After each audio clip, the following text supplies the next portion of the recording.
esteemed minister, Dr. Sufras, thank you also for coming. I've heard a lot about your hospital, actually. And this reception, I didn't expect this. I came here because Dr. Badie has, his reputation precedes him. And I know that many people are surprised because usually people travel to the United States for medical treatment. But when it comes to stem cells, which is an anti-aging treatment, which is what I had, the consummate professional is Dr. Badie here. But we are on a mission here in Pakistan to try, I represent a district. I represent a district in New York that has a lot of Pakistani Americans. I'm deputy speaker of our assembly in New York. And we have noticed in working with APPAC, Dr. Ijaz Ahmad, an organization of Pakistanis over there, and we spoke about finding ways in which we can help not only New York, but also help Pakistan as well.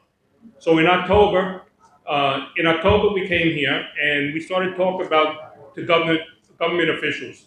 The idea of what we had was that to help Pakistan in a way that is sustainable, that will last for a long time. I know that at the federal level, a lot of times the United States has agreements with Pakistan, and Pakistan has always been a good neighbor, a good friend of the United States. But like everything, sometimes you can't always, deliver the things that people want or the countries want. It's difficult politically, and sometimes the relationship gets a little bit sour, then it gets better.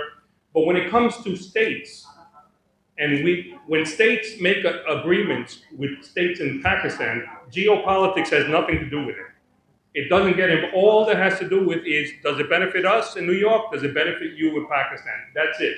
The agreement will not end because of something happening in the area in another country or anything like that.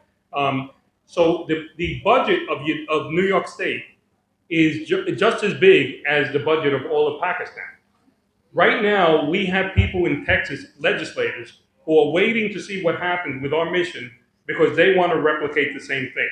Now, could you imagine if New York State's budget is pretty much equal to Pakistan? Could you imagine if 50 states were now making agreements with Pakistan on economic trade, on education, and in different areas, in medical area also? It would be an enormous benefit, not only to Pakistan, but to us. So when we went home after our trip in October, we started to work on making agreements. We found that in New York, we have a shortage of nurses. And Pakistan has an abundance of nurses. They produce many nurses.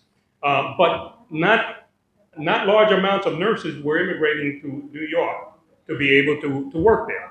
So what we did is we put together your nursing schools with our colleges and our hospitals, and we had a series of meetings and we reached a bunch of agreements to help smooth the way for more Pakistani nurses to immigrate to New York. That helps, the money they send back helps their family, right? If a nurse immigrates to New York, it helps us with our shortage of nurses. It helps New York. But it also helps here because the money they send home to their family, that family goes to the store and buys milk for the kids. Now that dollar just helped the owner of the store. That owner of the store now pays his employee, who also goes home and pays somebody to paint his house. And that dollar keeps circulating over and over and over again. All because we created a situation where Pakistani nurses can go over there. This is mutual benefit. This is economic development. And it had nothing to do with geopolitics. We made an agreement with K-12 schools, certain schools here in Pakistan, and our schools, some schools in New York, where now we donated video equipment, video conferencing, and now some of your schools here will be, part of their curriculum will be a cultural exchange with students in New York, and from K to 12. And so we made that agreement, we made the agreement with the nursing schools, and we also passed in our assembly a sister state resolution. So we wrote into a law our desire to have mutual trade and have mutual agreements with Pakistan. That's written into law. We are here now. We will be asking the assemblies here in Singh and also in Punjab to do the same, to do the mutual sister states. The other issue, the last time we were here, was people were talking about the amount of time that it takes to get a visa. And people were waiting a year. People were waiting a year and a half, sometimes 2 years, before they got an answer on their visa. An answer. I'm not saying they got the visa. An answer. So we met with the ambassador, with the consul general as well. Shortly thereafter, they announced that they reduced it. They reduced it now to 90 days.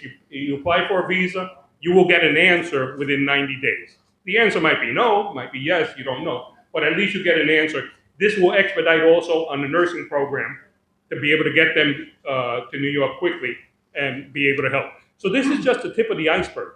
This is just the beginning. But what we're doing here, we hope to do in all 50 states. And it's a result of Pakistani Americans who in the United States immigrated there, and they said to themselves, we know that we could find ways to improve the quality of life in Pakistan. They saw that there's other possibilities in New York, and they tapped into that by getting close to elected officials like myself, explaining the situation. If it were not for Pakistani Americans and people like Ijaz Ahmad, I would never know anything about what happens here and how to do it. But as a result of that, I came down with that delegation. I'm here with a Republican colleague of mine. This is a bipartisan effort. This has nothing to do with politics, ideology. Republican and Democrat, we're doing this together because there's no Democrat way to do economic development. There's no Republican way to increase the nurses that come over there. These are just things we need to roll up our sleeves and do. And that is what we're here doing. We're spreading the word everywhere we go. We're going to speak in several of your assemblies, meeting with ministers and all sorts of elected officials here. And we want everybody to know what our mission is and to encourage it. And we want other states to see what I saw coming here is how welcome we are over here. And I know you have a recent new government. And your new government has expressed their desire to have a good relationship with us. And all that translates into benefits for your people and for ours. So that, in a nutshell, is our mission. I'm sorry to be long-winded, but it takes a little bit of explanation so people understand what we're doing. We're not just here, just going on tour or anything like that. We're here trying to reach agreements that affect lives. But again, from the bottom of my heart, I want to thank you. I wasn't born in Pakistan. I'm American, but I want to tell you, after these 2 trips, Pakistan has been born in me. Thank you.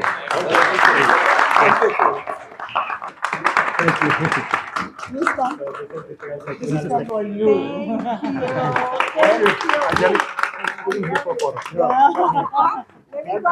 Yes, please come. Please come. Sorry. Yes. Sir.